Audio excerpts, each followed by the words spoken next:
শতরূপে সারদা বই থেকে পাঠ, বিষয় নিবেদিতা ধ্রুব মন্দির, শঙ্করী প্রসাদ বসু, পরবর্তী অংশ। এই জন্য মনে হয় আচার্যদেব স্বামীজি কখনো এর মুখ দেখেননি। এই সঙ্গে কল্পনায় দেখে নাও, ইনি সবসময়ে মেঝেই ছোট মাদুরে বসে আছেন। অসীম মাধুর্যে ভরপুর ইনি, কি স্নিগ্ধ ভালোবাসায়ের, অথচ বালিকার মতোই হাসি খুশি।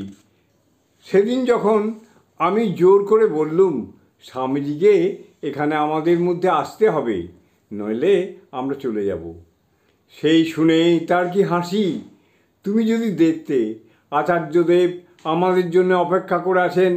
এই খবর নিয়ে যে সন্ন্যাসীটি এসেছিলেন তিনি আমাকে সত্যই চলে যাওয়ার জন্য জুতো পরতে উঠতে দেখে রীতিমতো ভড়কে গেলেন এবং দ্রুত স্বামীজিকে ডেকে আনতে ছুটলেন।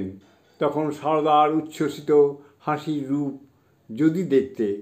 আর কি যে মিষ্টি তিনি! আমাকে বলেন, আমার খুকি। জয় মা, জয় মা।